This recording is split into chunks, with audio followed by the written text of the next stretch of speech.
October 25th, 1944. Dawn broke over the Philippines. The sea was quiet, deceptively so. On the horizon, small silhouettes of escort carriers and destroyers rocked gently in the morning tide. They belonged to Task Unit 77.4.3, known to the men as Taffy 3. These ships were the smallest in the fleet, slow, thin-skinned, and undergunned. Their duty was simple: protect the carriers as they supported the landings on Leyte Gulf. None of them expected to face the main Japanese fleet. But at 0645 hours, a lookout on USS Heermann spotted something glinting in the distance. At first it seemed like a mirage, but then the horizon filled with gray shapes: battleships, cruisers, a whole armada emerging from the morning mist. Vice Admiral Takeo Kurita's center force had slipped through the San Bernardino Strait, undetected, and now over 20 enemy ships were bearing down on Taffy 3's tiny force of 6 escort carriers, 3 destroyers, and 4 destroyer escorts. The odds were beyond impossible. As the enemy closed in, Rear Admiral Clifton Sprague realized the truth.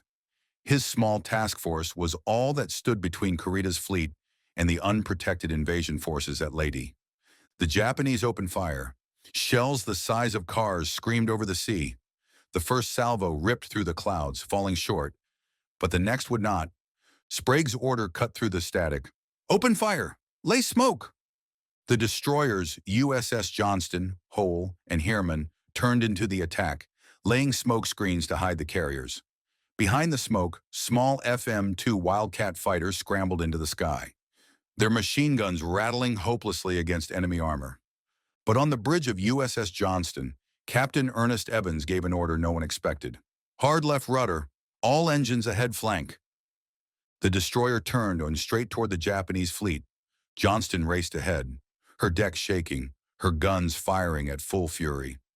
Evans' crew could see the towering shape of the battleship Congo ahead. Shells straddled their ship, geysers of water erupting on all sides. "Stand by torpedoes," Evans shouted. At 9,000 yards, Johnston unleashed 10 torpedoes, then swung hard to evade. Moments later, explosions rocked the sea. The Japanese cruiser Kumano was hit, her bow torn apart. Evans' destroyer vanished into smoke, reappeared, and began hammering at other ships with her 5-inch guns. She took dozens of hits in return. Her decks were torn open, her bridge smashed, yet she fought on. USS Hoel and USS Heermann joined the charge, zigzagging through shellfire, launching torpedoes at ships hundreds of times their size. The destroyer escorts, Samuel B. Roberts, Raymond, Dennis, joined the fray, charging forward like wolves defending their pack. Against impossible odds, they confused and divided Kurita's fleet. By mid-morning, the battle became a swirling chaos of smoke, fire, and shattered steel. Planes from the carriers dove again and again, dropping the last of their ammunition, even depth charges, onto enemy decks. USS Hoel was hit more than 40 times before she went down. Samuel B. Roberts fought until her guns overheated, then disappeared into the flames. Johnston, mortally wounded, still fired until her last gun fell silent. Her final radio message was short and proud. "This is Johnston, going down." At 9:30, Kurita, confused, bleeding, and believing he had stumbled into the main U.S. fleet, ordered his ships to withdraw. The impossible had happened. The smallest ships in the Navy had turned back the largest surface fleet Japan ever sent to sea. Days later, the survivors of Taffy 3 were brought ashore. Sunburned, delirious, many too weak to stand. They spoke in fragments, of fire and thunder, of the sea swallowing their friends, of courage that no one could quite put into words.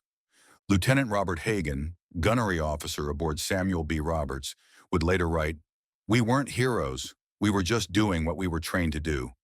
But there are moments in war when training ends and something else takes over.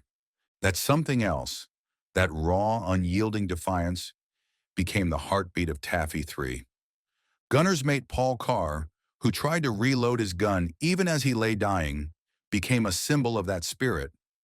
His shipmates said they found him with one final shell in his hands, the one he never got to fire. Captain Ernest E. Evans, commander of the Johnston, was posthumously awarded the Medal of Honor.